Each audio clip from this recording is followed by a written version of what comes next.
Merci beaucoup. Donc ce matin, on commence avec un nouveau thème. Très important pour toi, surtout vous les jeunes garçons, jeunes filles, bon, en particulier ici les jeunes filles. Hein. Vous grandissez, vous avez encore tout le temps devant vous, vous grandissez, donc il faut bien écouter ce que vous allez entendre aujourd'hui. Parce que le monde va vous secouer, même vous les grandes personnes, parce que tant que tu n'es pas encore mort, le diable peut te récupérer à tout moment. Il peut te secouer d'une manière ou d'une autre. Il peut passer par plusieurs méthodes pour t'avoir. Donc c'est toujours important, ce n'est pas uniquement pour les jeunes filles, ce n'est pas uniquement pour les jeunes garçons, c'est valable pour tout le monde. Valable pour tout le monde. Parce que l'ennemi peut toujours te secouer à tout moment. Il peut t'entraîner à faire des choses pas bien devant le Seigneur par n'importe quel moyen. Voilà pourquoi donc aujourd'hui, on va parler de ce grand thème que j'ai intitulé le chrétien et l'alcool ou les boissons enivrantes. Le chrétien et l'alcool ou les boissons enivrantes. On répète, le chrétien et l'alcool ou les boissons enivrantes. Encore, le chrétien et l'alcool ou les boissons enivrantes. Encore, le chrétien et l'alcool ou les boissons enivrantes. Ah, c'est là, c'est compliqué. Ah, Seigneur, que tu le sais vraiment. Faut être concentré. Je ne fais que répéter ça à tout moment. Hier, j'ai dit ça. Ici, je répète encore aujourd'hui. C'est plusieurs fois que je répète ça. Ici, il faut te battre et être intelligent. Ici, il faut se battre et être intelligent. Il faut se battre. Même à l'école, si tu n'es pas trop concentré, c'est vrai que c'est mauvais, c'est pas bien. Mais c'est pas trop grave. Mais ici, il faut obligatoirement être concentré. Voilà pourquoi on vous dit, avant même qu'on prie là, j'ai dit, on va prier pour que Dieu nous agisse en nous, qu'il enlève tout esprit de distraction. Vous entendez ce que je dis? Priez parce que tout ce jour-là, lorsque tu écoutes la parole, si tu n'écoutes pas, tu ne comprends pas, tu n'es pas connecté, tu perds la bénédiction, tu es maudit automatiquement. Et tu vas vivre des choses pas bien à la longue. Hein. Et les gens ne peuvent pas négliger. Là, on parle, le chrétien, l'alcool, ou les boissons enivrantes, les autres, là, les enfants de l'école qui n'arrivent même pas à répéter. C'est compliqué. Après-demain, vous allez oublier. Ah, Seigneur. Donc, on va parler un peu de ce thème-là. Le chrétien et l'alcool. Le chrétien et l'alcool ou les boissons enivrantes. Le chrétien et l'alcool, on connaît tous l'alcool. Le chrétien et l'alcool ou les boissons enivrantes. Voilà. Donc, on va parler un peu de ce thème merveilleux. Ah, on va voir ça en plusieurs parties. Hein, plusieurs parties. Bon. J'ai pas... Dieu voulant peut-être que... Dieu voulant, je sais pas. Mais vraiment demain, je vais faire un peu des images sur l'alcool. Hein, sur les choses bizarres, surtout sur les boissons enivrantes. Des dessins bizarres, des images bizarres, là. Dans ça, on va découvrir ça. Voilà pourquoi sois concentré, mes frères et sœurs, vous qui le suivez sur Internet, ne manquez pas aucune partie de ce thème-là. Tu dois suivre toutes les parties. Ce message sera mis en ligne sur ma chaîne, l'Évangile de la fin YouTube, bien sûr. Donc tu peux réécouter, tu peux revoir ce message. Si tu as manqué une partie, tu peux réécouter, revoir cette vidéo dans ma chaîne, l'Évangile de la fin YouTube. Tu te connectes dans YouTube, écris l'Évangile de la fin. Tu vas voir, ça va sortir et tu vas encore écouter ce message. On va lire plusieurs passages bibliques. Ce thème sera développé en plusieurs parties. Je ne sais pas en combien de parties, mais en plusieurs parties. Peut-être 2, 3, 4, je ne sais pas. Mais en plusieurs parties. Là où Dieu va nous arrêter, c'est bon, mais je ne sais pas en combien de parties. Mais il y aura plusieurs parties. Donc tu dois suivre toutes les parties. C'est très important. Tu dois écouter toutes les parties. On va commencer dans l'Ancien Testament jusqu'au Nouveau Testament. On va terminer au Nouveau Testament. Et voir aussi les conséquences à la fin. Lorsque tu meurs dans cet état, qu'est-ce qui t'attend? C'est ça. Donc soyez très attentifs, connectés et écoutez ce message du début jusqu'à la fin. Toutes les parties. Et réécoute encore ces parties-là. Même sur YouTube, tu dois encore écouter. Il faut encore écouter ça. C'est important. Il faut réécouter. Moi-même, je réécoute encore mes propres prédications. Quand je prêche là, je me connecte encore, je réécoute encore ce que moi-même j'ai dit. Mais vous, je ne sais même pas si vous écoutez encore même. Vous êtes bien, vous avez au moins le wifi, je ne sais même pas. Et c'est là, je ne sais pas. Est-ce que tu réécoutes ce que je prêche là? Toi, tu as le wifi. Rien. Ah Seigneur, ah Seigneur, Seigneur. Ah Seigneur. Ah Seigneur, ah, c'est vraiment la guerre, Seigneur. Ah, que Dieu nous aide, Seigneur, sauve vraiment, sauve quelqu'un. Que Dieu nous aide, mes frères et sœurs. Soyez concentrés, voilà, écoutez toutes les parties. Suivez toutes les parties, c'est très important. Parce que nous sommes en guerre, comme je ne fais que le répéter à tout moment. Nous sommes en guerre. Tu as abandonné beaucoup de choses. Tu as abandonné par exemple les copines, tu as abandonné... Ah mais c'est un peu rare, hein? Ça on va voir ça. C'est rare que tu abandonnes les copines et que tu restes avec ça. C'est un peu difficile, c'est presque impossible. Impossible. C'est toujours lié. C'est toujours lié. Mais il y a d'autres personnes par exemple qui ont abandonné par exemple des mauvaises choses. Hein? Le mensonge, les mensonges. Ils ont abandonné le vol, ils ont abandonné peut-être la drogue par exemple. Mais ils sont encore attachés peut-être à ça. Et ils se disent que bon, c'est pas un problème, bon, là je suis sauvé. j'ai abandonné beaucoup de choses. Hein. Je faisais parfois la baignoire, hein. Je prenais les femmes de Trouy, mais là j'ai arrêté avec ça. Mais il est toujours dans l'alcool, et quand il est dans l'alcool, il est toujours avec il est toujours ensemble avec ce péché-là, c'est obligatoire. Et il y a des conséquences, et vous allez écouter ça mes frères. On va lire la Bible.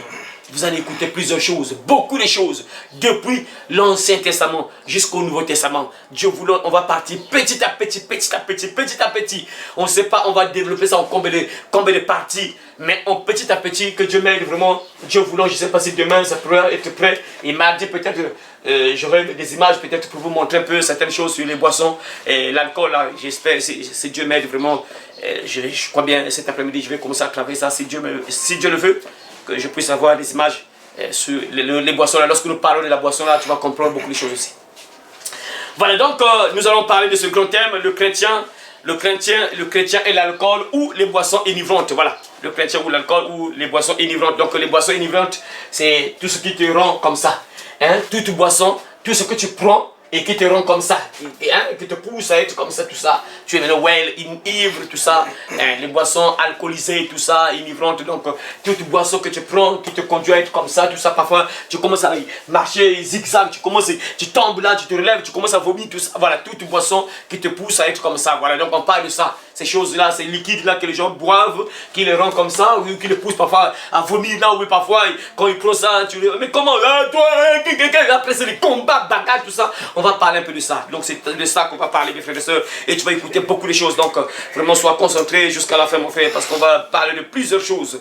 Donc on va commencer, premièrement, on va commencer par nombre. On va commencer ce thème, on va se lever, mes frères et sœurs, on va ouvrir nombre. Nous sommes dans le livre des nombres. Nombre, chapitre 6, verset 1 à 4. Nombre. On va écouter, mes frères et sœurs, ce que la Bible déclare. Lisons ce qui est écrit. L'Éternel parla à Moïse et dit, parle aux enfants d'Israël, et tu leur diras, lorsqu'un homme ou une femme se séparera des autres en faisant vœu de naziria, pour se consacrer à l'Éternel, il s'abstiendra de vin et de boissons enivrantes. Et il ne boira ni vinaigre fait avec du vin, ni vinaigre fait avec une boisson enivrante. Il ne boira d'aucune liqueur tirée des raisins. Et il ne mangera point de raisin frais ni de raisin sec. Pendant tout le temps de son naziréat, il ne mangera rien de ce qui provient de la vigne, depuis les pépins jusqu'à la peau du raisin. Amen. Voilà, on va s'asseoir, mes frères et sœurs. On s'assoit. Merci beaucoup. Le chrétien et l'alcool ou les boissons enivrantes. Voilà, donc tu vas entendre plusieurs choses, beaucoup de choses, mon frère, ma soeur, beaucoup de choses. Tu vas entendre beaucoup de choses à travers ce thème. Voilà. Qui est chrétien ici? Qui est chrétien? Qui est chrétien? Voilà, nous sommes tous des chrétiens. Si nous sommes là, parce que nous sommes tous des chrétiens. Les chrétiens veut dire disciple de Jésus, celui qui apprend auprès de Christ. Voilà, nous sommes tous des chrétiens. Et ceux qui nous suivent aussi sur Internet, oui, tu es chrétien, chrétienne, c'est bien. Que Dieu te bénisse. Merci, nous sommes tous des chrétiens. Nous sommes tous des chrétiens et des chrétiens. Donc c'est ça. En tout cas, c'est une gloire, c'est une joie également. Tu as fait le bon choix d'être enfant de Dieu. Et si tu as fait ce choix-là d'être enfant de Dieu, cette parole te concerne. C'est très important. Très important. Donc ici, Dieu parle à Moïse qui était le prophète, qui guidait le peuple de Dieu. Dieu va lui dire quelque chose à déclarer aux enfants de l'Éternel, aux enfants de Dieu. Il va dire quoi? L'Éternel parle à Moïse et dit, parle aux enfants d'Israël et tu leur diras, lorsqu'un homme ou une femme se séparera des autres en faisant vœu de Naziréat pour se consacrer à l'Éternel. Vœu de Naziréat. C'était quoi le vœu de Naziréat? Naziréat, voilà. Ça vient un peu de nazi, lorsqu'on entend un peu de Naziréat, c'est comme si nazi, c'est pas ça. Naziréat, ça veut dire quoi? C'est un vœu qu'une personne fait pour se consacrer à l'Éternel, pour servir Dieu. C'est un vœu, tu fais un vœu que moi, je je fais ce vœu, je veux servir le Seigneur, mais ça je ne fais pas. C'est comme un peu, hein, on peut dire un peu ce que les prêtres font et les masseurs à peu près, on peut dire ça, oui. On peut dire ça dans ce sens-là comme ce que les prêtres catholiques, hein, bien sûr les catholiques, et les sœurs catholiques font. Ils font un vœu de ne plus coucher avec un homme pour les femmes, et coucher avec une femme pour les hommes. Donc servir le Seigneur sans avoir une femme, sans avoir un mari. Donc c'est un vœu qu'ils font, de servir le Seigneur sans être avec un homme pour les femmes, sans être avec une femme pour les hommes. C'est un vœu qu'ils font, ils prennent une décision. Donc c'est ça, on peut dire que c'est un vœu. Hein? Donc tu fais un vœu pour te consacrer à l'Éternel, pour servir Dieu. Tu fais un vœu. Et Dieu va dire qu'est-ce qu'il faut faire, ceux qui vont se consacrer à l'Éternel. N'oubliez pas mes frères et sœurs, pourquoi je prends ce passage? Parce que nous sommes tous consacrés à Dieu. Ça il faut le savoir. Tu es enfant de Dieu. Tu es consacré à l'Éternel. Regardez ce qui s'est passé dans notre église là, bon, en fait l'ancienne église là où je suis né.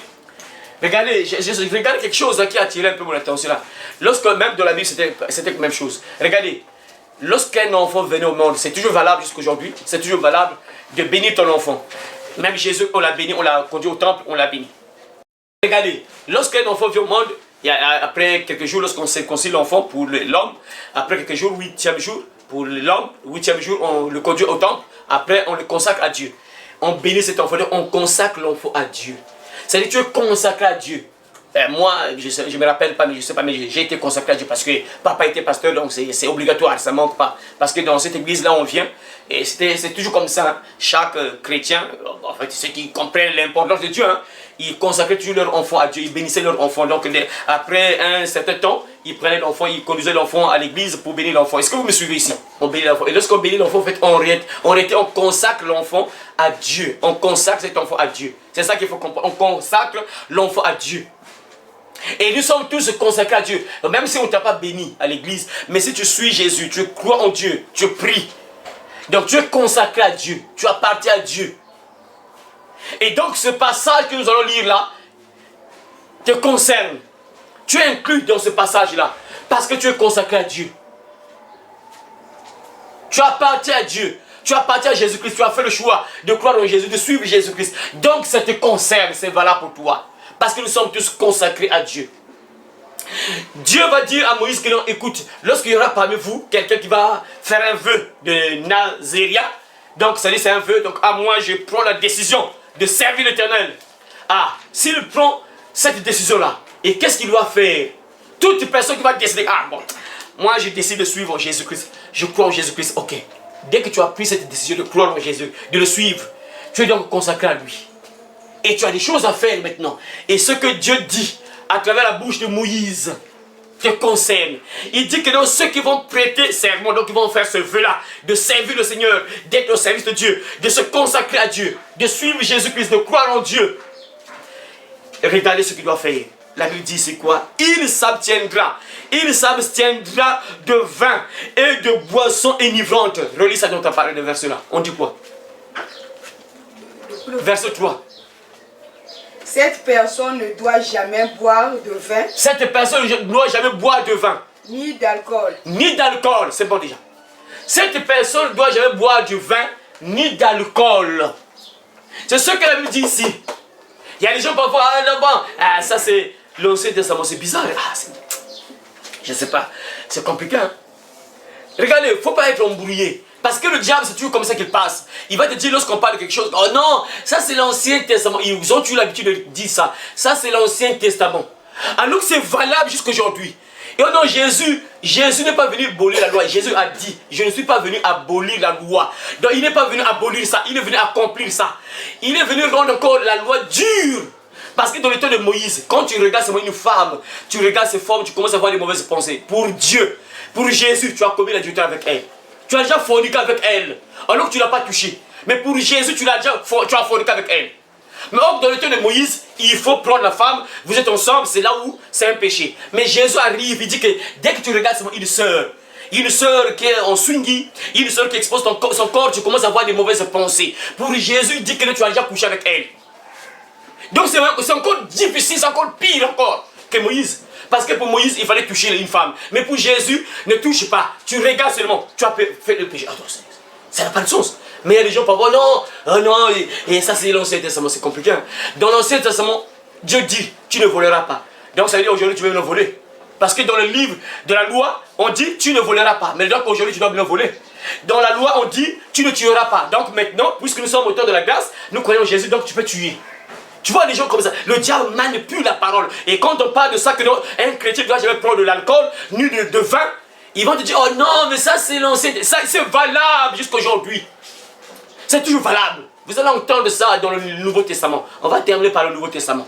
Et ici, Dieu dit que toute personne qui va se consacrer à Dieu, qui va croire en Dieu, qui va commencer à servir le Seigneur, il ne doit pas prendre de vin ni de boisson alcoolique. Alcoolisée. Relis ça, la version là. Dis quoi? Relis ça. Cette personne ne doit jamais boire de vin. Cette personne ne doit jamais boire de vin. Ni d'alcool. Ni d'alcool. Ni de vinaigre. Ni de vinaigre. C'est bon, tu peux t'arrêter là, c'est bon déjà. Donc toute personne qui se consacre à Dieu, qui accepte Jésus-Christ comme Seigneur Sauveur, on parle ici des chrétiens, pas des païens qui vont partir en enfer. On parle des chrétiens qui vont partir au ciel. Dieu dit que si toute personne qui croit en Dieu, qui prend la décision de servir le Seigneur, il ne doit plus prendre l'alcool, ni alcool, vin, alcool, tout ce qu'on appelle vin, alcool, comme je ne sais pas, réellement bon. Moi je sais que non, vin, alcool, ça change l'esprit de la personne. Bon, moi je n'ai pas l'esprit, l'expérience, c'est ces choses-là, quoi, vin et boisson enivrante, comment ça fait, mais je sais que les deux là, ça rend une personne ivre. Et Dieu dit aux chrétiens, ce n'est plus valable pour un enfant de Dieu.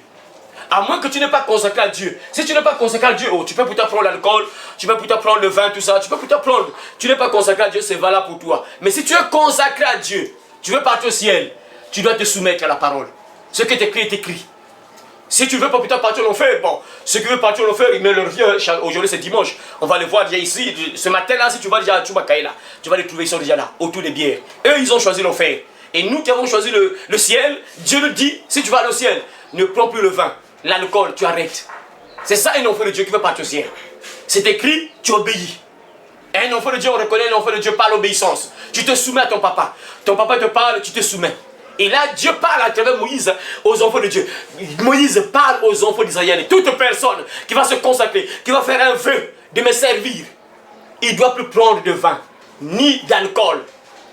Boisson enivrante. Voilà pourquoi le titre de ce thème, c'est quoi? Le chrétien et l'alcool ou les boissons enivrantes. Voilà. Pour un enfant de Dieu, ce n'est plus valable.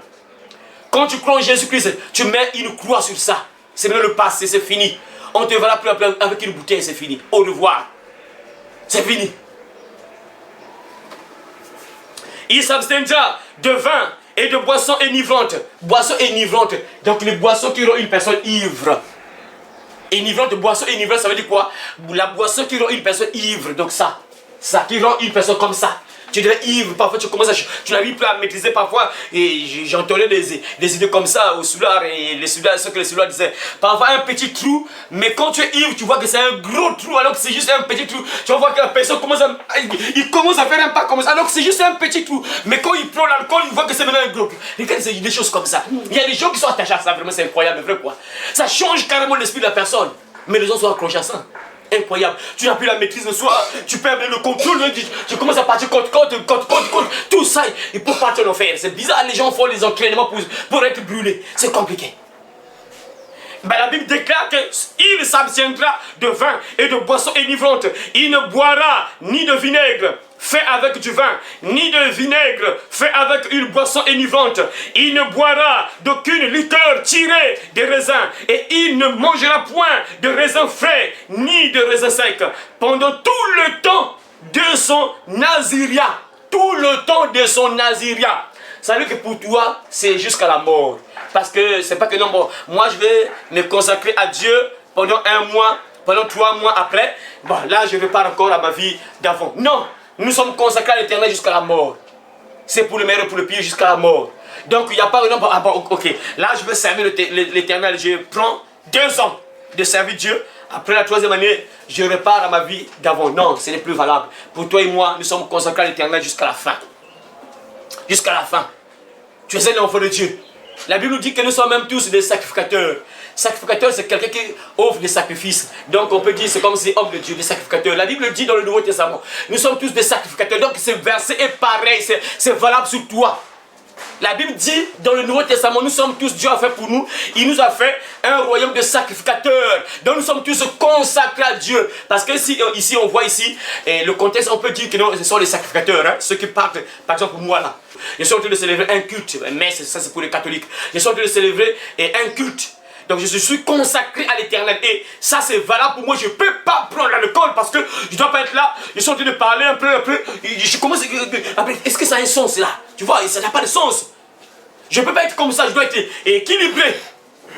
Et la Bible dit dans le Nouveau Testament que nous sommes tous des sacrificateurs. Donc c'est valable pour toi, mon frère. Parce qu'il y a des gens qui vont chercher à se échapper. Ah non, mais ça c'est valable uniquement pour les hommes de Dieu. Donc toi, tu es différent de l'homme de Dieu. Nous sommes pareils. Moi j'ai une bouche, tu as une bouche. J'ai des yeux, tu as des yeux. J'ai des mains, tu as des mains. On nous sera tous jugés. La Bible dit que nous serons tous jugés. On va tous passer à la barre. Mais la différence c'est quoi? Les hommes de Dieu seront jugés sévèrement. Parce qu'ils connaissent la loi. Ça sera compliqué pour eux. Terrible, parce que toi c'est un peu différent, mais les hommes de Dieu ça va être compliqué parce qu'eux ils connaissent la loi, ils savent que ça Dieu interdit ça, ça Dieu ne veut pas ça, et toi tu es là, tu fais ça, c'est compliqué pour les hommes de Dieu, mais vous ça sera un peu léger, votre jugement sera un peu léger par rapport aux hommes de Dieu, ça sera compliqué pour les hommes de Dieu, mais c'est valable pour toi, c'est valable pour toi mon frère, ma soeur, donc tu dois comprendre cela, le chrétien et l'alcool ou les boissons enivrante, tu dois comprendre mon frère ce que Dieu dit ici, c'est clair, pas de vin, pas de boisson enivrante. On va encore voir d'autres détails, hein, ce que j'entends souvent les païens. Mais Dieu n'a pas interdit l'alcool, mais c'est l'ivresse. Ah, c'est-à-dire il y a des gens qui se justifient pour partir en enfer. Ils veulent se justifier, donc ils veulent s'adapter, c'est-à-dire qu'ils veulent adapter Dieu à leur vie, quoi, que notre Dieu. Toi, tu vas te conformer à ma vie. Au lieu de se conformer à ce que Dieu te dit, non, les gens veulent que notre Dieu descende à leur niveau. Dieu commence à les suivre eux. Que papa, moi je ne veux pas mener cette vie-là. Moi je veux mener cette vie. Ah ok, c'est bon, mène pour toi cette vie-là. C'est pas ça. Tu suis Dieu. Dieu te dit, mon enfant, tu fais ça. C'est ça ou c'est pas ça. Tu obéis ou tu n'obéis pas. Si tu es rebelle, tu sais la conséquence c'est quoi. On verra ça bien sûr vers la fin, mes frères et sœurs. Ça c'est le premier passage biblique que nous avons lu, mes frères et sœurs. On va encore voir un autre passage biblique. Nous sommes dans Lévitique, chapitre 8. Lévitique chapitre 8, et chapitre 10 plutôt, verset 8 à 11. Lévitique chapitre 10, verset 8 à 11. Écoute encore ce que la Bible déclare. L'Éternel parla à Aaron et dit, tu ne boiras ni de vin. Aaron, l'Éternel parla à Aaron. Aaron, c'était un homme de Dieu bien sûr, mais n'oublie pas que c'est valable pour toi. Si Dieu dit tu ne voleras pas, c'est valable pour les hommes de Dieu. Ne pensez pas que non, l'homme de Dieu peut voler. Moi, comme je suis brebis, moi je ne vole pas, mais l'homme de Dieu peut voler. C'est valable pour moi aussi. C'est valable pour tous les hommes de Dieu. Quand Dieu dit tu ne tueras pas, c'est valable pour l'homme de Dieu, c'est valable pour tout le monde. Ne pensez pas que lorsqu'on parle des hommes de Dieu, ah bon, ça c'est uniquement valable pour eux, les hommes de Dieu, c'est pas valable pour moi. C'est valable pour tout le monde parce que nous tous on va passer à la barre. Et Dieu a déjà fait une liste de ceux qui vont partir en enfer. Et ça, on fera ça vers la fin, mes frères et sœurs. La Bible dit c'est quoi? Lévitique 10, 8 à 11. L'Éternel parla à Aaron et dit, tu ne boiras ni vin, ni boisson enivrante. Encore, on répète encore. Dieu parle à Aaron à travers Moïse, bien sûr. Tu ne boiras ni vin, ni boisson enivrante.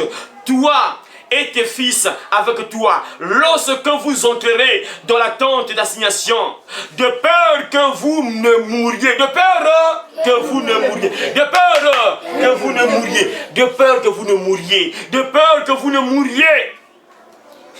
Vous allez encore entendre mes frères et sœurs la suite, hein? De peur que vous ne mouriez. Ce sera une loi perpétuelle parmi vos descendants. Une loi perpétuelle. Donc ça dit ça passe de génération en génération. Ça sera une loi perpétuelle de génération en génération. Afin que vous puissiez distinguer ce qui est saint, ce qui est profane, ce qui est impur et ce qui est pur. Et enseigner aux enfants d'Israël toutes les lois que l'Éternel leur a données par Moïse. Le chrétien et l'alcool ou les boissons enivrantes. Là, Dieu parle à Aaron. Aaron, c'était un sacrificateur. N'oubliez pas, je vous ai dit ça. La Bible dit dans le livre d'Apocalypse, Dieu a fait pour nous un royaume de sacrificateurs. Donc, quelque part, nous sommes tous des sacrificateurs, même s'il y a des gens que Dieu choisisse. Il est établi là pour prêcher la parole de Dieu. Il est établi dans le ministère, les 5 ministères. Il y a des gens que Dieu a choisis pour exercer les 5 ministères. Mais quelque part, nous sommes tous sacrificateurs d'une autre manière. Et donc c'est valable pour toi. Aaron était un sacrificateur. Quelqu'un, on peut dire aujourd'hui, hein, un homme de Dieu qui prêche par exemple la parole, on peut dire aujourd'hui. Parce qu'un sacrificateur, c'est quelqu'un qui célébrait les cultes, hein, qui célébrait le culte, qui faisait des sacrifices à Dieu, parce que c'est lui qui célèbre un culte, et qui fait des cérémonies, qui fait des sacrifices des animaux, tout ça. C'est ça un prêtre. L'Éternel parla à Aaron et dit, tu ne boiras ni vin, ni boisson enivrante. Tu ne boiras ni vin, ni boisson enivrante. Donc c'est valable pour toi. Pas de vin, pas de boisson enivrante. Vous entendez ce que Dieu dit. Donc tu veux dire que non, bon, toi, tu peux te boire. Bon, Aaron, lui, il était trop petit. Ah, lui, Dieu ne l'aimait pas. Dieu ne l'aimait pas. Voilà pourquoi il a donné cet interdit. Mais moi, Dieu m'aime tellement trop. Moi, je peux pouvoir prendre l'alcool. Je peux pouvoir prendre le vin, la boisson, tout ça. C'est pas ça, mon frère. Dieu dit à Aaron, Aaron était un sacrificateur. Donc c'est valable pour toi aussi.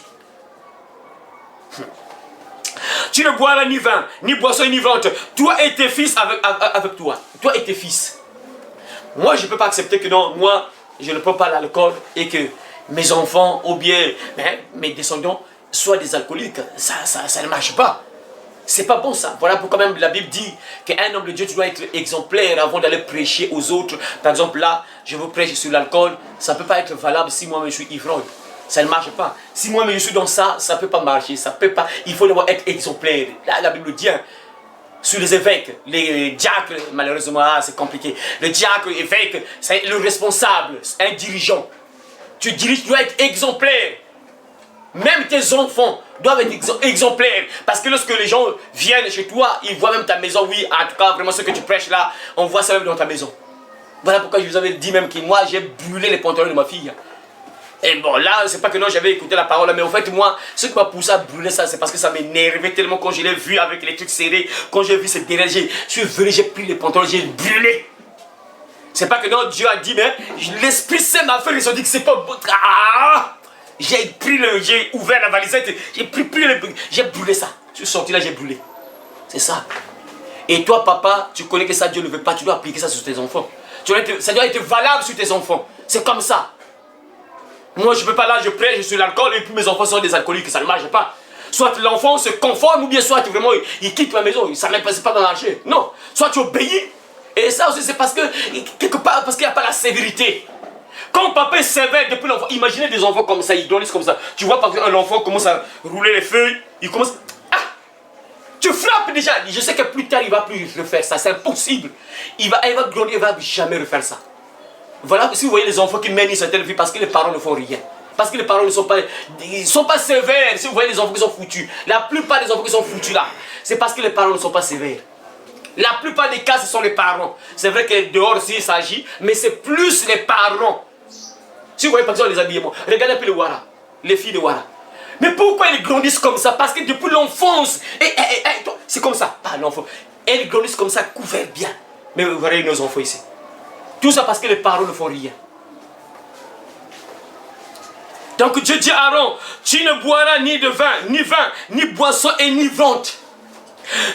Toi et tes fils avec toi. Donc toi, l'homme de Dieu, et tes fils aussi. C'est valable, c'est ça parce que tu dois être exemplaire. Tu prêches, maintenant tes enfants sont des soulards, des ivrons. Ça n'a pas de sens, ça éternue l'image de papa, c'est pas bon.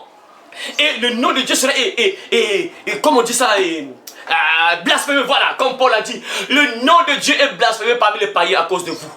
Voyez, parce qu'on te voit chrétien, mais tu mets une certaine vie et du coup, on parle mal de Dieu. Au lieu de mal parler de toi, on parle, enfant de Dieu. On commence à mal parler de Dieu à cause de ton comportement, à cause de tes actions. Ça, c'est pas normal. Et Dieu est en colère contre ça. On parle mal de lui à cause de toi. C'est pas bon ça. Voilà pourquoi Dieu dit à Aaron, tu seras consacré à moi, tu vas me servir, tu ne vas pas prendre le vin, ni de boisson enivrante, toi et tes enfants. Donc c'est pareil, quand tu deviens chrétien, dans ta maison il n'y a pas de boisson enivrante, tes enfants ne prennent pas le boisson enivrante. C'est valable sur toi et tes enfants. C'est valable. Si tu veux aller au ciel avec tes enfants, bon, si tu veux pour toi partir au ciel et puis tes enfants brûlés, bon, tu peux laisser tes enfants mener leur vie comme ils veulent. Hein. Mais si tu aimes tes enfants, tu veux revoir tes enfants au ciel. Tu vas leur montrer le droit chemin. Que mes enfants suivent ce chemin-là. Suivez ce chemin-là. C'est comme ça qu'il faut se comporter. Et les enfants vont obéir, vont pratiquer bien sûr. vous entrerez donc, lorsque vous entrerez dans la tente d'assignation, donc tu vois, même lorsque tu entres dans la tente, regarde, tu viens célébrer la messe, imaginez, hein? Et tu es ivre, mes frères. Dans l'église là où je viens, mes frères, il y a des dirigeants dans l'église, on appelle ça Kilombo. C'est un groupe de chants, pour ceux qui ne suivent, peut-être qu'ils ne comprennent pas. Kilombo là, c'est un groupe de chants, c'est-à-dire qu'un groupe de chants, c'est un groupe de chants, ils chantent pour Dieu. Donc, et il y avait même, mes frères, c'est incroyable, des dirigeants qui prenaient l'alcool pour avoir le courage, pour venir diriger. Parce que ça influence, mes frères, être à la chair là. Prêcher, ça influence, mes frères. Nous, on a expérimenté ça. Moi, j'ai prêché dans cette grande église-là, au culte de 6 heures là. Tu es même là devant peut-être 200 personnes, 300 personnes. Au culte matinal là. Il y a au moins 200 personnes devant toi. Des papas, des vieux, des riches, des pauvres, tout ça, toutes les catégories sont là. Tu es là, imaginez un petit comme toi là, tu es en train de prêcher toute cette foule-là. Et si tu n'as pas le courage de Dieu, le Saint-Esprit, ça sera un peu difficile de parler. Tu vas commencer à oublier même ce que tu allais dire. Parce que la foule influence, mes frères. Et c'est ce qui se passe avec les aventuriers là, les dirigeants là, qui n'ont pas le Saint-Esprit. Ils ne savent pas que là, pour diriger, pour louer le Seigneur, il faut être dirigé par le Saint-Esprit. Et ils n'ont pas le Saint-Esprit, qu'est-ce qu'ils font? Ils prennent un peu, ils se chauffent un peu avec l'alcool pour aller diriger. C'est compliqué, c'est des choses comme ça, mes frères. Des choses bizarres qu'on a entendues. Donc le dirigeant, lorsqu'il vient diriger, il a déjà pris le couraging, donc il a pris un truc pour l'encourager. Ah, c'est terrible, hein? Voyez des choses comme ça. Ah! Lorsque vous entrez dans la tente d'assignation, de peur que vous ne mouriez. Voyez, ça c'est un risque. Hein? Tu viens au culte, tu as pris l'alcool, tu as pris le vin. Mon frère, tu peux même mourir. Tu peux même faire crise cardiaque. Il y a des gens, parfois, vous voyez que la personne meurt. Pas, mes frères, en fait, en lisant la Bible, vous allez comprendre qu'il y a des gens qui meurent. Parfois, c'est pas des sorciers. Parce que souvent, nous, on a l'habitude de voir quand quelqu'un meurt comme ça, il est en bonne santé, surtout une personne qui est en bonne santé. Subitement, pas, crise cardiaque, il meurt, pas. Ah, on a mangé. Parfois, il a provoqué Dieu. Dieu dit, c'est quoi? Si Aaron, ne prends pas le vin, ne prends pas du vin, ne prends pas de boissons enivrantes.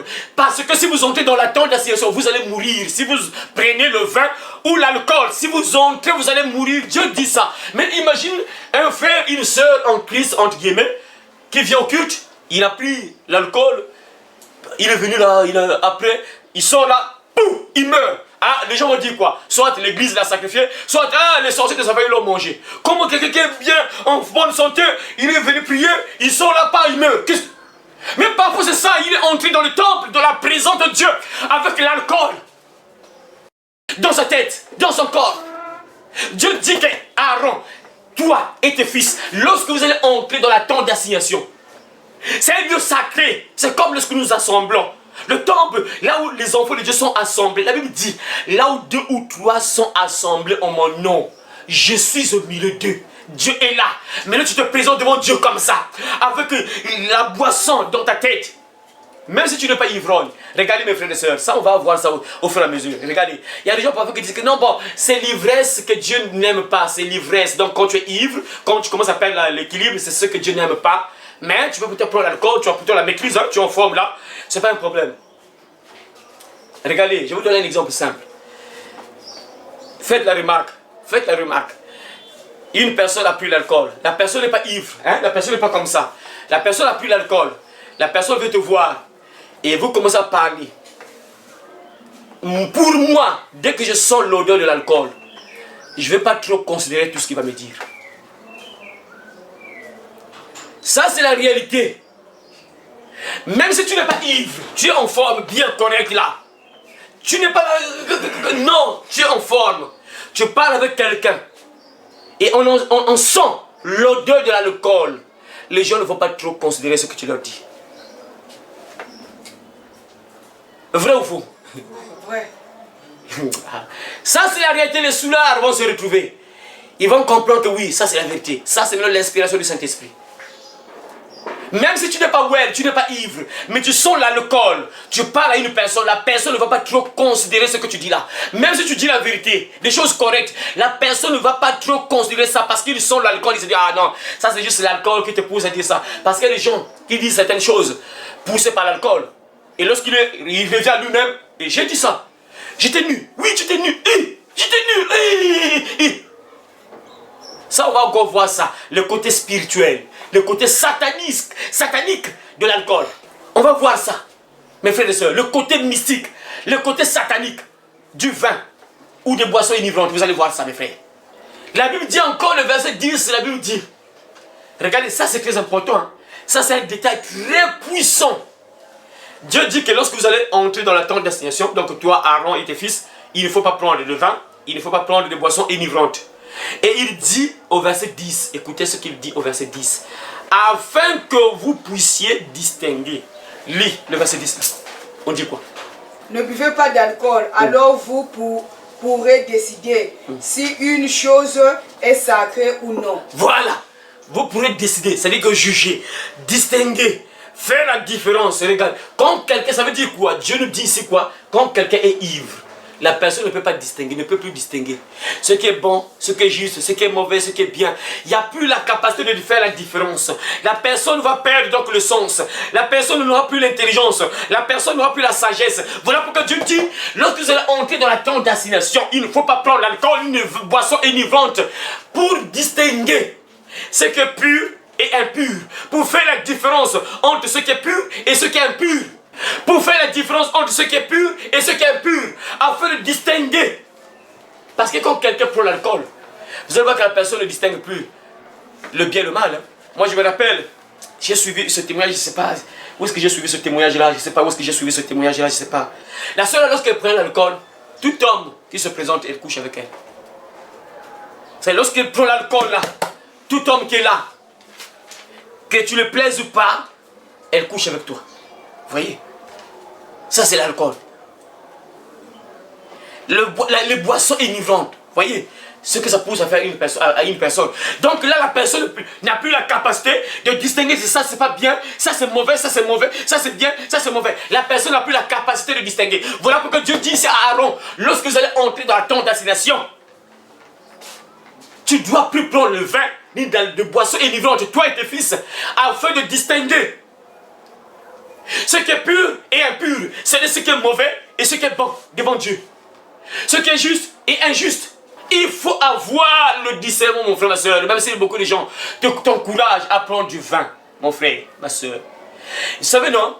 Il y a des gens parfois qui donnent des raisons. Oh, tu sais, non, mais je prends juste un verre. Vous savez, quand je pars évangéliser, quand je croisais parfois les soulards, hein, lorsque je parlais sur la boisson, les soulards souvent, vous savez, le diable va les inspirer, hein, ils sont là en train de donner des versets, pas des versets, mais ils n'ont pas la parole, mais ils vont te donner raison. Mais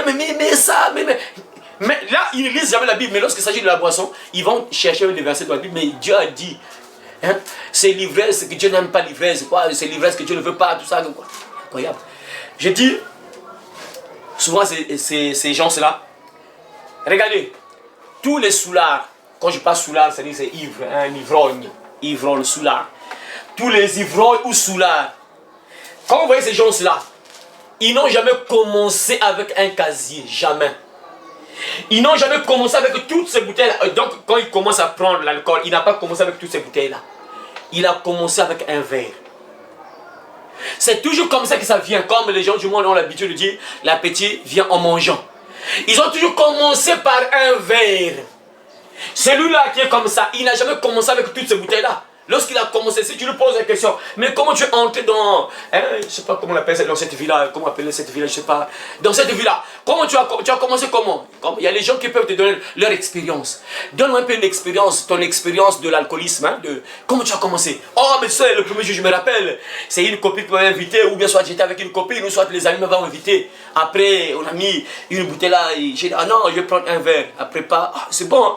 Ajoutez encore 2 verres, ajoutez encore 3 verres. Ajoutez encore 4 verres, après une bouteille. Après il repart.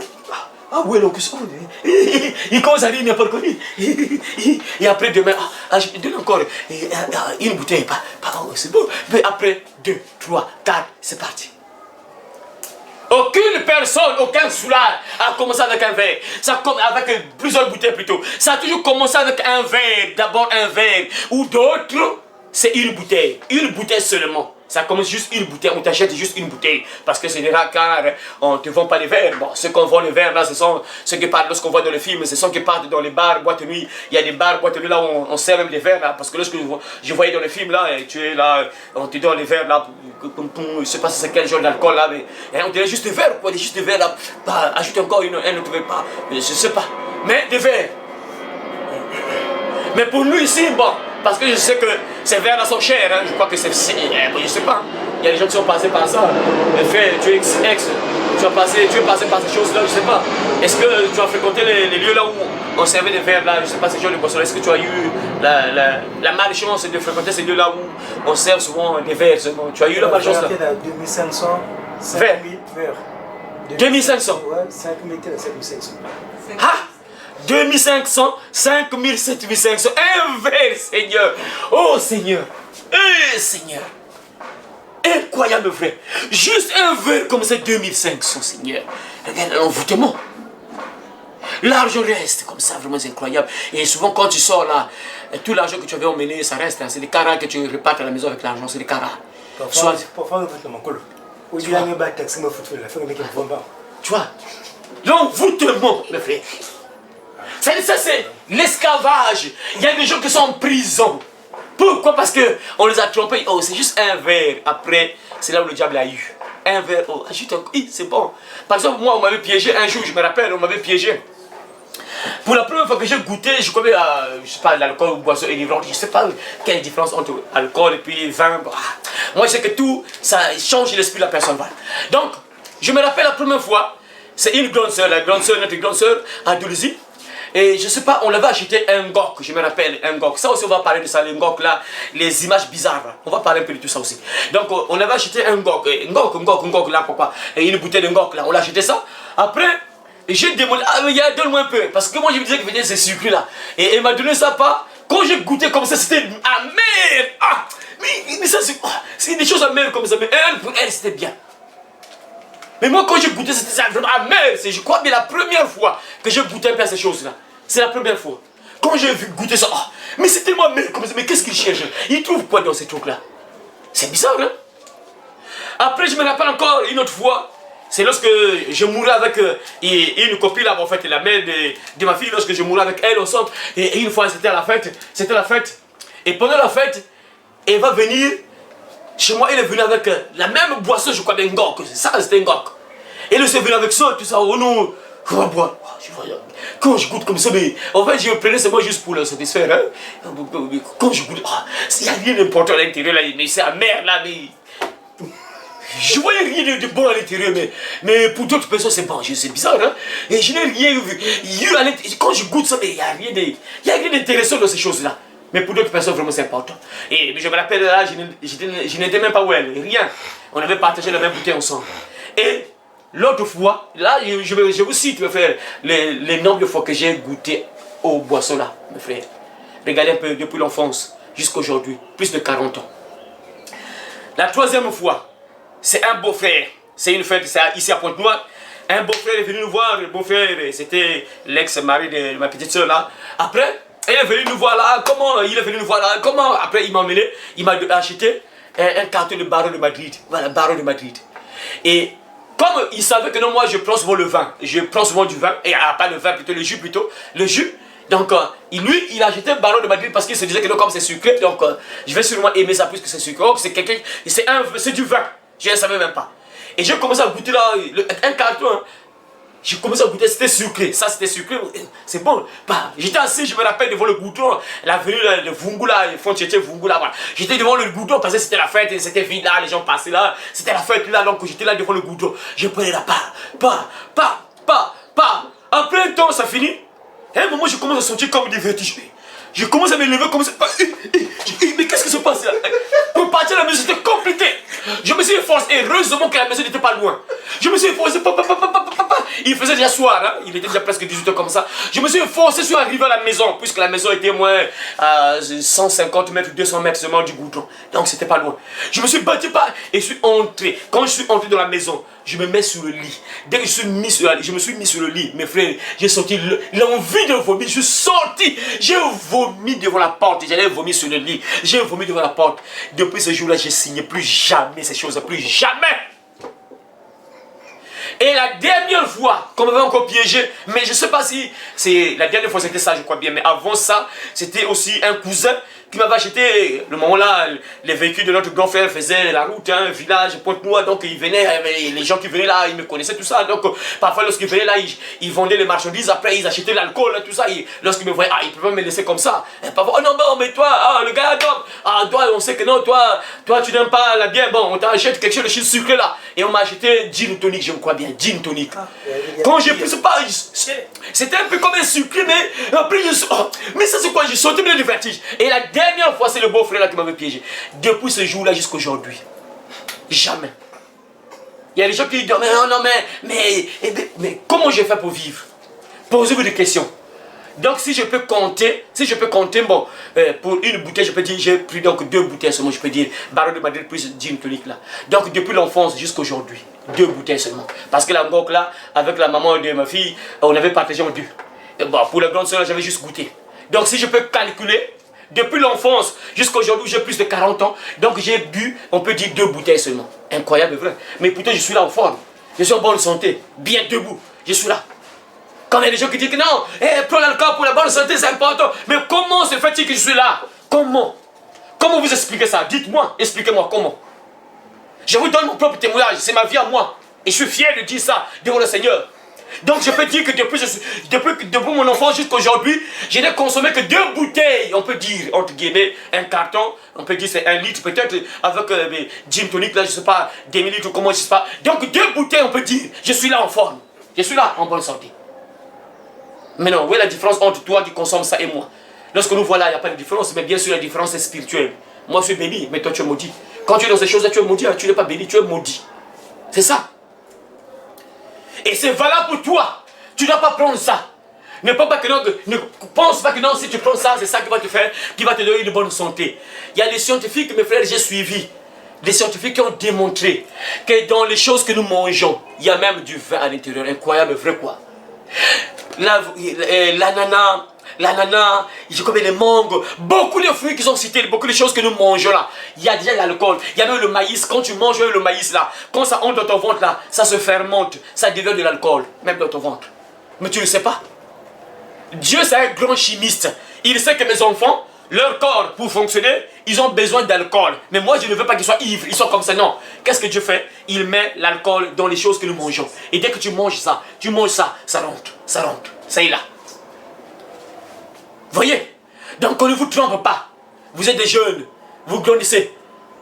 Ne tombez pas dans ce piège-là parce que nombreux veulent sortir, mais ils n'arrivent pas. C'est compliqué, d'autres personnes perdent de l'argent. Ils sont en prison. Ça c'est une prison terrible, frère. Je me rappelle, il y a des gens qui ont donné des témoignages. Je n'arrive pas à abandonner l'alcool. Comment? Il y a un jeune qui m'a donné un témoignage que, frère, moi quand j'ai 5 sous dans la poche là, je passe devant un bar. Dès que je passe là, il faut que j'entre. Je dois laisser les 5 sous là, dans le bar.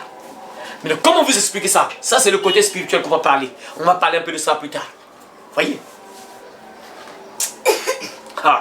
Afin que vous puissiez distinguer ce qui est saint, ce qui est profane, ce qui est saint de ce qui est profane, ce qui est pur et impur. Donc quand tu prends l'alcool, ça t'empêche de distinguer ce qui est pur et ce qui est impur. Ça t'empêche de faire la différence entre le bien et le mal. Beaucoup de gens font des choses pas bien devant Dieu. Pourquoi? Parce qu'ils sont ivres, ils sont enivrés. Ils ont pris l'alcool. Et ça, on va voir plusieurs versets, mes frères et sœurs, et des malheurs sur l'alcool, mes frères. Donc quand tu entends ça, ça doit te réveiller, mon frère, ma sœur. Et enseigner aux enfants d'Israël toutes les lois que l'Éternel leur a données par Moïse. Vous voyez? Donc, un enfant de Dieu, tu dois être équilibré et non ivre. Tu dois avoir la maîtrise de soi. Et un homme, en particulier les hommes de Dieu. Tu ne peux pas être un homme de Dieu et ivre. Ça n'a pas de sens. Imagine, mes frères, par exemple, nous, les hommes de Dieu, on reçoit parfois les gens. Imagine que, ah Seigneur, tu as pris l'alcool, et maintenant une soeur vient te trouver, un frère vient te trouver pour la prière. Il vient te trouver là. Bonjour, ma soeur, mais imagine, tu n'as pas l'équilibre. Mais imaginez, mais qu'est-ce que les gens vont dire vraiment? Ah Seigneur, c'est dangereux. Voilà pourquoi pour un enfant de Dieu, ce n'est pas valable pour toi. Tu dois abandonner ces choses-là. Tu ne peux pas prendre l'alcool. Tu ne peux pas prendre du vin, des boissons enivrantes. C'est interdit pour un enfant de Dieu. La Bible dit, ça on verra ça plus tard, les ivrognes n'hériteront point le royaume de Dieu. Et quand tu prends ça, fin de fin, la tête va tourner. Tu as les vertiges tôt ou tard. Bats-toi de ne pas avoir les vertiges. Si tu as les vertiges, tu es sur la liste de ceux qui seront brûlés. C'est ce que papa dit. Les ivrognes, ivre, c'est la personne qui perd le contrôle, qui perd la maîtrise. Donc tu n'as plus la capacité de maîtriser ton corps, par exemple, tu sens les vertiges. Tu n'as plus le contrôle de toi. Tu n'as plus le contrôle. Tu as besoin de vertiges, tu ne te contrôles plus. Tu es sur la liste de ceux qui seront brûlés. Ça c'est papa, c'est pas moi. Papa qui dit ça. Et on ne blague pas avec papa. Vous connaissez tous papa, qui ne rigole pas. Quand tu es rebelle, il te tue. Il ne blague pas. Comme il y a des gens qui disent, oh non, moi je prends, je ne serai pas ivre. Dieu n'aime pas l'ivresse, c'est l'ivresse que Dieu interdit. Ok, continue à prendre. Mais bats-toi de ne pas être ivre. Il ne faut jamais perdre l'équilibre. Il faut jamais perdre l'équilibre. Il ne faut jamais avoir des vertiges. Parce que le jour que tu auras des vertiges, tu es foutu. Hein? Si la mort te prend dans les vertiges, tu descends en enfer. Selon papa. Et les gens blaguent. Hein? Quand tu prends ça, mais tu ne sais même pas. Seigneur. Tu ne sais même pas les jours que tu vas mourir. Tu ne sais pas l'heure.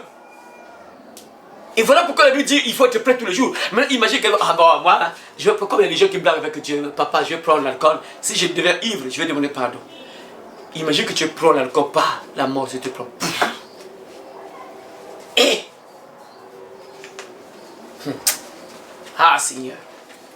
Ah, frères et sœurs, que tu t'aies la récompense là. On va encore lire un autre passage biblique. On va terminer, je crois, sur ce passage biblique là. Aujourd'hui, on va avoir plusieurs choses, mes frères et sœurs. On va terminer peut-être par ce passage biblique. Nous sommes dans le livre des Juges. Juges, chapitre 13, verset 1 à 7. Juges, chapitre 13, verset 1 à 7. Nous sommes dans le livre des Juges. Juges, chapitre 13, verset 1 à 7. On va voir un peu l'histoire là. Ça va te réveiller un peu, mes frères, mes soeurs, par rapport au passage que tu vas entendre. Juges, chapitre 13, chapitre 13, verset 1 à 7. On va voir un peu, mes frères et sœurs, la naissance de Samson. Samson. Et qu'est-ce que Dieu va dire à son père et sa mère? Parce que la maman de Samson était comment? Stérile. Voilà. La maman de Samson était stérile. Elle ne mettait pas au monde. Et regardez un peu la conversation de l'ange de Dieu avec cette femme-là. Et qu'est-ce que l'ange de Dieu va dire à la maman de Samson? Son père, c'était Manouach. Donc le papa de Samson, son nom c'était Manouach. Écoutez maintenant ce que Dieu va dire. Pour te dire, mon frère, tu es consacré à Dieu. N'oublie pas ce terme-là. Nous sommes tous consacrés à Dieu. Dans le Nouveau Testament, la Bible déclare que Dieu fait de nous, Jésus nous a fait un royaume de sacrificateurs. Donc tu es enfant de Dieu, tu es consacré à Dieu. Écoutez ce que Dieu va dire. Je vais lire un peu ce passage biblique. Écoutez mes frères. Je commence à partir du verset 1. Les enfants d'Israël firent encore ce qui déplaît à l'Éternel. Et l'Éternel les livra entre les mains des Philistins pendant 40 ans. Il y avait un homme de Tsoria, de la famille de Danite, et qui s'appelait Manouach. Sa femme était stérile et n'enfantait pas. Écoutez. Un ange de l'Éternel apparut à la femme et lui dit, voici, tu es stérile et tu n'as point d'enfant. Tu es stérile et Tu n'as point d'enfant. voilà, tu es stérile et tu n'as point d'enfant. Écoutez, suivez très bien. Le chrétien est Les boissons. le chrétien est l'alcool ou les boissons enivrantes. N'oubliez pas ce titre-là. Le chrétien est l'alcool ou les boissons enivrantes. Écoutez la suite. Un ange de l'Éternel apparut à la femme et lui dit, voici, tu es stérile et tu n'as point de... Tu deviendras enceinte et tu enfanteras un fils. Maintenant, verset 4, maintenant écoute, tu as entendu la bonne nouvelle, non? Tu vas enfanter, tu vas mettre au monde un enfant. À condition, écoute maintenant, à condition, suivez. Maintenant, écoutez, voilà, maintenant, verset 4, maintenant, prends bien garde, ne bois ni vin, ni liqueur forte, et ne mange rien d'impur. Répète le verset là, le verset, la version parole de vie, verset 4 là, répète ça. À partir de maintenant, ne bois plus de vin, ne bois plus de vin, ni d'autre alcool, ne mange aucune nourriture impure. Ne mange aucune nourriture impure. Vous entendez? Parce qu'il y a quelqu'un qui vient au monde. Cet enfant qui vient au monde, c'est qui? Samson, c'est un enfant de Dieu ou bien un enfant de diable? Un enfant de Dieu, non? Tu es un enfant de Dieu ou bien un enfant de diable? Enfant de Dieu. C'est ça. Samson vient au monde.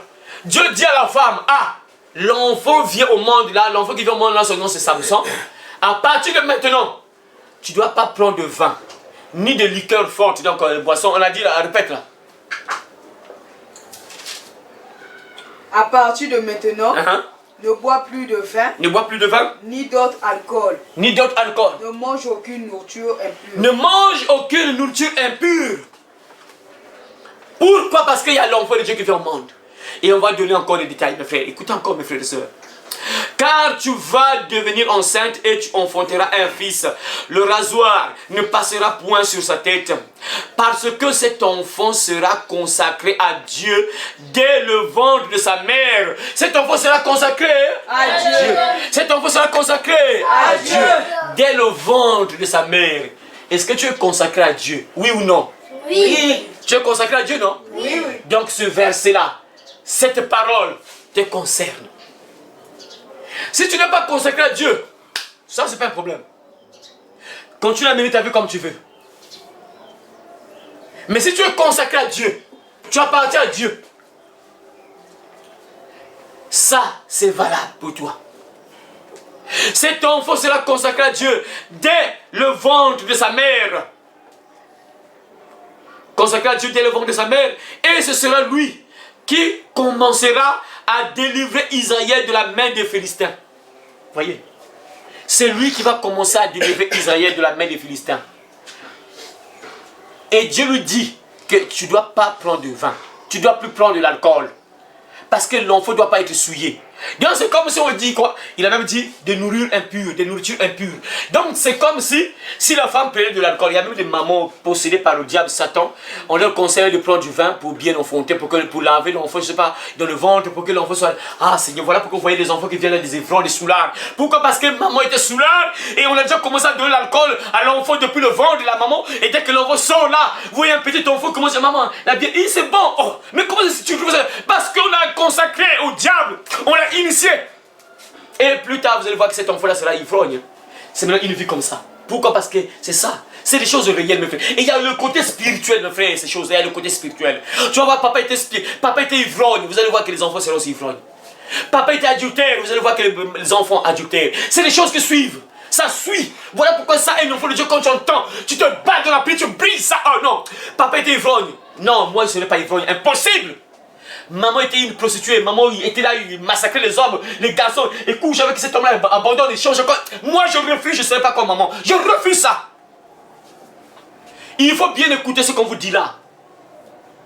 Tout ce que vous voyez, ce que vos parents vivent là. Regardez, écoutez ce qu'on vous dit. Quand tu vois un peu ton grand-père, papa, maman, tu vois sa vie. Vous êtes des grandes personnes, j'ai regardé la vie de vos mamans, leur passé. Regardez la vie de vos papas, leur passé. Commencez à vous lever de briser ça, sinon que ça va vous suivre. Vous allez vivre les mêmes malheurs. Regardez ce que les papas ont vécu dans le passé. Maman, sa vie. Papa, grands-parents, leur vie. Regarde notre vie. Toi, lève-toi, c'est que tu vas refléter ce que papa et maman ont fait. Tu vas vivre la même vie. Maintenant, prends bien garde de ne boire, prends bien garde, ne bois ni vin, ni liqueur forte, et ne mange rien d'impur, car tu vas devenir enceinte, et tu enfanteras un fils. Le rasoir ne passera point sur sa tête, parce que cet enfant sera consacré à Dieu dès le ventre de sa mère. Et ce sera lui qui commencera plutôt à délivrer Israël de la main des Philistins. La femme alla dire à son mari, un homme de Dieu est venu vers moi. Et il avait l'aspect d'un ange de Dieu, un aspect redoutable. Je ne lui ai pas demandé d'où il était. Et il ne m'a pas fait connaître son nom. Mais il m'a dit, tu vas devenir enceinte. Et tu enfanteras un fils. Et maintenant, ne bois ni vin, ni liqueur forte. Et ne mange rien d'impur. Parce que cet enfant sera consacré à Dieu dès le ventre de sa mère, jusqu'au jour de sa mort. Jusqu'au jour de sa mort. Toi aussi, jusqu'au jour de ta mort. Donc la femme a entendu ce que l'ange l'a dit. Elle est partie répéter ça à son mari. Et j'ai croisé une personne. Cette personne avait un esprit redoutable. Il avait l'apparence d'un ange. Vraiment, un esprit redoutable. Regarde ce qu'il m'a dit. Je serai enceinte. Je vais mettre au monde un enfant. Cet enfant sera consacré à Dieu. Je ne dois pas prendre du vin, ni de liqueur forte. Parce que cet enfant sera consacré à Dieu jusqu'à sa mort. Donc pour dire qu'elle vient dire ça, c'est pas une blague, c'est une réalité. Elle confirme, dit ça à son mari. Manouage fit cette prière à l'Éternel. Ah, Éternel, ah Seigneur, que l'homme de Dieu que tu as envoyé vienne encore vers nous et qu'il nous enseigne ce que nous devons faire pour l'enfant qui naîtra. Dieu exauça la prière de Manouach et l'ange de Dieu vint encore vers la femme. Elle était assise dans un champ et Manouach, son mari, n'était pas avec elle. Elle courut promptement donner cette nouvelle à son mari et lui dit, voici l'homme qui était venu l'autre jour vers moi m'est apparu. Manouach se leva, suivit sa femme et alla vers l'homme et lui dit, est-ce toi qui as parlé à ma femme, qui a parlé à cette femme plutôt, qui a parlé à cette femme? Il lui répondit, c'est moi. Manouach dit, maintenant, si ta parole s'accomplit, que faudra-t-il observer à l'égard de l'enfant? Et qui aura-t-il à faire? L'ange de l'Éternel répondit à Manouach, la femme s'abstiendra de tout ce que je lui dis. Elle ne goûtera d'aucun produit de la vigne. Elle ne boira ni vin, ni liqueur forte.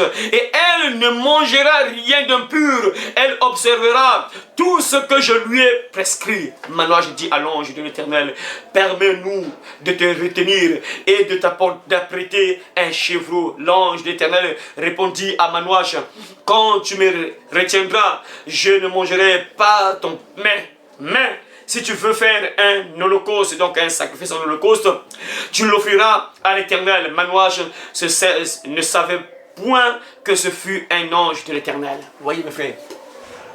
Donc Dieu, l'ange a encore répété ça à Manouach, le mari de cette femme-là. Donc le papa de Samson.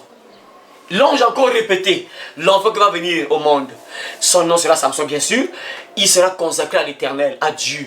Il ne doit pas prendre de vin, il ne doit pas prendre du vin, il ne doit pas prendre d'alcool, donc les boissons enivrantes, parce qu'il sera consacré à Dieu. Tu es consacré à Dieu mon frère, tu appartiens à Dieu et c'est valable pour toi. À moins que tu dises que moi je ne suis pas consacré à l'Éternel, je n'appartiens pas à Dieu, moi je peux mener ma vie comme je veux.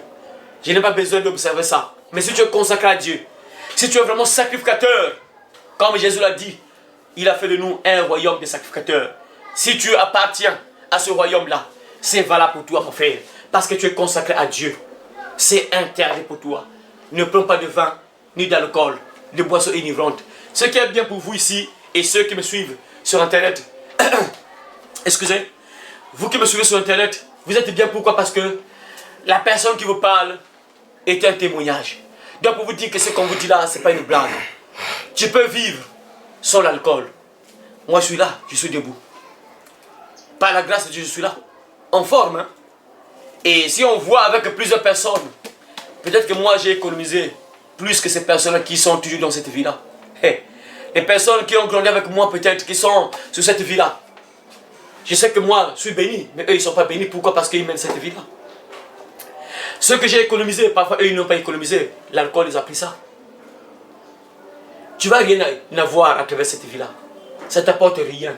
Juste des malheurs, juste des malédictions, juste des problèmes. Problème sur problème. Aucun avantage avec ça. Aucun avantage. Tu peux vivre sans ça. Tu peux vivre sans l'alcool. Moi, je suis là, un témoignage. Vous êtes bien. Vous avez quelqu'un qui vous donne son témoignage, son propre témoignage. Vous avez quelqu'un qui a un témoignage.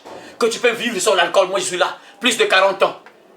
Par la grâce de Dieu, bientôt on va atteindre un demi-siècle. Je suis là, en forme. Je suis debout. Pour vous dire que ce n'est pas une blague. Tu peux vivre sans ces choses-là. Tu peux vivre et être en bonne santé. Moi, je suis là, debout, en bonne santé. Par la grâce de Dieu. Jamais hospitalisé. Je suis sur un lit de l'hôpital de mon perfusion. Je suis là, en bonne santé. Ça, par la grâce de Dieu, bien sûr, ce n'est pas par ma propre force. Par la grâce de Dieu, je suis là. Je suis là. Il y a d'autres peut-être qui ont mené cette vie-là, mais ils ont perdu beaucoup d'argent peut-être à l'hôpital. Ils partent à l'hôpital peut-être comme ils se disent que non, bon, il faut prendre l'alcool pour être en bonne santé. Mais comment je fais pour être? Comment se fait-il que moi je suis en bonne santé? Comment ça? Vous expliquez ça comment? Donc ne vous laissez pas embrouiller par ces gens-là qui sont possédés par le diable. Ces gens-là qui veulent vous mettre dans la prison. Parce que dès que tu vas écouter ce qu'ils te disent là, tu vas tomber en prison. Nombreux cherchent à sortir, ils n'arrivent pas. Ils veulent abandonner l'alcool, ils n'arrivent plus. Ils sont enchaînés. Et d'autres vont descendre avec leur bière en enfer. Ils vont se livrer jour et nuit. J'ai suivi un témoignage d'un homme qui était en enfer. Il a vu des soulards, des ivrognes en enfer. Les ivrognes, on les oblige de prendre l'alcool sans arrêt. Tu ne te reposes pas. Tu prends l'alcool. Tu es obligé de boire à tout moment. Minute après minute, tu ne fais que boire. Sans arrêt, tu ne te reposes pas. Pas de pause. Tu mets l'alcool. Ok. Ici, en enfer, il y a des tonnes et des tonnes, des milliers de conteneurs d'alcool. Tu vas t'énivrer 24 heures sur 24 sans arrêt. C'est ce qui se passe en enfer. Tu ne te reposes pas. Mais frère, tout excès nuit. Il y a des gens qui vont dire, ah, mais ça fait rien. Essaie de boire l'eau. Prends l'eau. Prends un seau, on te met un seau là. Commence à boire. Si tu vas arriver à prendre le seau là, si tu vas arriver, prends le seau. Si tu vas arriver, tu vas dire que oh non mais je vais prendre l'alcool, on fait, ça va rien faire. Sans compter bien sûr la torture, ça c'est d'abord l'alcool. Tu prends l'alcool d'abord et tu ne te reposes pas. Sans compter le feu, tu es dans le lac de feu avec ta bière. Tu prends l'alcool à tout moment. Mes frères et sœurs, réveillez-vous, qu'on ne vous trompe pas. Tu peux vivre sans l'alcool. Tu peux vivre sans l'alcool. C'est possible. Vous êtes bien. Moi, je suis un témoignage. Je suis là. Je vis sans cette vie-là. Et je vous ai cité les bières que je me rappelle, que j'ai pris, j'ai consommé. Je peux dire donc 2 bouteilles seulement. Toute ma vie. Incroyable, vrai. 2 bouteilles seulement. 2 bouteilles seulement. Ce que je me rappelle. Même dans le fête, la parole de fête là. C'est bizarre. Je sais pas. Oui, c'est vrai quoi. Il y a des gens vraiment qui sont choisis, mais parfois tu ne sais pas quoi. Dieu te présente de certaines choses parce qu'il sait que tu es consacré à lui quoi. Mais frère, oui, c'est vrai, c'est vrai. Parce que quand je pense un peu à tout ça, vous savez mes frères, il y a des choses que l'enfant fait parfois depuis l'enfance. Ça doit attirer l'attention de plusieurs personnes. Parfois Dieu vous montre que non, cette personne est différente. Cet enfant-là est consacré à Dieu. Mais vous ne voyez pas, vous ne remarquez pas. Mais il y a des caractères, il y a des choses que l'enfant fait, vous allez sentir parfois. Une personne spirituelle, tu vas comprendre que cet enfant c'est un enfant de Dieu. C'est un enfant de Dieu. C'est bizarre. Pendant les fêtes, où tout le monde était well, je n'ai jamais oublié ça mes frères. C'est étrange, incroyable, vrai quoi. Nous, qu'est-ce qu'on faisait? Avec mon petit frère, celui qui m'a suivi, vraiment, on est vraiment des complices, on marchait tous ensemble, on était vraiment, comme les gens me disaient, que on est comme des jumeaux. On marchait tous ensemble. Lorsqu'il y avait les fêtes, c'est bizarre. Pendant que les autres étaient là dans les bars, les boîtes de nuit, nous, qu'est-ce qu'on faisait? On se disait que non, on ne doit jamais être well parce qu'on doit voir comment la fête se déroule. C'est bizarre. Tout ça, c'est juste la grâce de Dieu. Dieu ne voulait pas qu'on soit dans ces choses-là. Mais lui, actuellement, peut-être qu'il a arrêté parce que le pauvre, là, le diable l'a eu. Mais on était ensemble, on s'est battu de ne pas se donner à ça. Mais mon petit frère, lui, le diable l'a eu. À un certain moment, le diable l'a eu. Après, il avait abandonné, je crois bien. Il avait abandonné il n'y a pas très longtemps, je crois bien qu'il avait abandonné. Vous voyez, le diable l'a eu. Mais on avait l'habitude, lorsqu'il y avait la fête, on faisait le tout possible d'être en forme. Donc, on ne doit pas être ivre. On ne doit pas prendre l'alcool. On prenait seulement le jus et on tournait dans toute la ville pour voir un peu comment la fête. Bonne année! On regardait comment les gens dansent là. On se met parfois devant un bar, on regarde là comment les gens dansent là. C'est bizarre. Jusqu'à ce que la fête va passer. Donc on ne voulait pas faire passer la fête comme ça. Donc on doit voir comment la fête se déroule. Donc tout là, on vient de se mettre devant un bar là, on regarde un peu comment les gens se dansent. Avec un boisson. Nous on regarde les spectateurs quoi, on regarde. Après là, on se déplace encore, on va encore ailleurs. On tournait, on faisait le tout possible d'être en forme, de regarder un peu comment la fête se déroule. Après un certain moment, lorsqu'on tourne, on termine avec les vidéoclubs. Dans cette époque-là, les vidéoclubs, comme la télévision, c'était rare. Quand tu as une télévision, vous avez beaucoup d'argent. C'est ça, c'était compliqué. Donc on passait le temps dans les vidéoclubs. On appelait ça vidéoclub. Donc cinéma, bon pas cinéma, hein, vidéo, parce que nous, les vidéos là, c'était juste une télévision de 21 pouces là, vous êtes là, nombreux là, dans la salle, vous regardez le film là. Donc lorsqu'on regarde, on tourne, après, on termine dans les vidéoclubs là, on s'assoit là, et parfois, c'est des films bêtes, quand on était là, regarder des films idiots là, on reste là, regarder, après on finit là, on repart à la maison, on se dit que c'est compliqué, Dieu merci, parce qu'il nous a préservé quoi. C'est que si on mourait, on partait en enfer directement quoi. On descendait droit en enfer, en prison. Mais Dieu merci parce qu'il nous a préservés. Mes frères et sœurs, tu peux vivre sans l'alcool. Je bénis le Seigneur parce qu'il m'a préservé quoi. Depuis l'enfance, incroyable. Depuis l'enfance, je ne me suis pas donné à ces choses-là. Je bénis le Seigneur, vraiment c'est une grâce quoi. Parce que quand je vois les gens qui perdent le sens là, qui deviennent comme des insensés, des fous. Donc juste, il y a d'autres personnes, parfois tu vois, allongées. Et je me rappelle un frère là, locataire qui était là, le pauvre là, on avait pris l'argent, il avait, je parle, 20 000. Il y a une soeur qui l'a vu là, juste au gounod là, il était allongé là, au sol là. Et les gens là, les pombas là, ceux qui gardent les boîtes de nuit là, qui sont musclés là, ils sont venus là, on l'a palpé là, on l'a pris 20 000 là. Le pauvre était là allongé au sol. La sœur avait me filmé, mais il ne voulait pas montrer ça. Et donc, regardez cette vie comme ça. Regarde, tu prends l'alcool, le diable te récupère, après on te prend encore l'argent. Il était là au sol, là, après on l'a fouillé les poches, là, on l'a récupéré les 20 000. Regardez l'alcool. Et si tu regardes cette personne-là, ça a commencé avec un verre. Jamais avec 3 bouteilles, 4 bouteilles. Souvent, un verre ou une bouteille seulement. Pour d'autres personnes, ceux qui n'ont pas beaucoup d'argent, pour prendre par exemple un verre de 2500 là, ça va commencer avec une bouteille. Les amis vont t'acheter une bouteille, seulement prends. Ou bien, soit une copine qui est courageuse, qui a les yeux ouverts là, qui va t'entraîner parce qu'il y a des copines qui ont la tête sautée, qui n'ont plus vraiment la tête sur leurs épaules, qui sont courageuses d'une manière terrible, qui va t'entraîner. Parce que moi je me rappelle, celle qui m'avait, la fête là, il vient avec la boisson là, moi-même je n'achète même pas ça, et il m'apporte la boisson alors que moi-même j'achète même pas ça. Vous voyez des choses comme ça. Voyez donc, si Dieu, la main de Dieu n'était pas sur moi, j'allais emprunter ce chemin-là. Et heureusement que Dieu, il y avait toujours la main de Dieu. Non. Vous voyez, on a résisté quand même. Dieu merci. Je bénis le Seigneur parce que je n'ai pas emprunté ce chemin-là. Voilà pourquoi, frère et soeur, tu peux vivre sans ça, sans l'alcool. Que Dieu t'aide à compenser là. N'oublie pas, tu es consacré à Dieu. Tout ce qu'on a lu là, c'est valable pour toi. C'est valable pour toi et sur ta famille, tes enfants. Que Dieu t'aide à compenser là, mon frère, ma soeur. On va encore voir la suite au prochain numéro, donc les jours à venir. Donc Dieu voulant, mardi, on va encore voir la deuxième partie. On va voir plusieurs parties, peut-être 3 parties, peut-être. Mais on va aller doucement, doucement. On va décortiquer ce thème parce que nombreux sont esclaves. Ils sont en prison. Ils sont en prison. Ils n'arrivent plus à s'en sortir. Ils n'arrivent pas à s'en sortir. C'est difficile pour eux d'abandonner ça. Que Dieu bénisse sa parole et qu'il te bénisse au nom de Jésus. Amen. Amen. Merci beaucoup.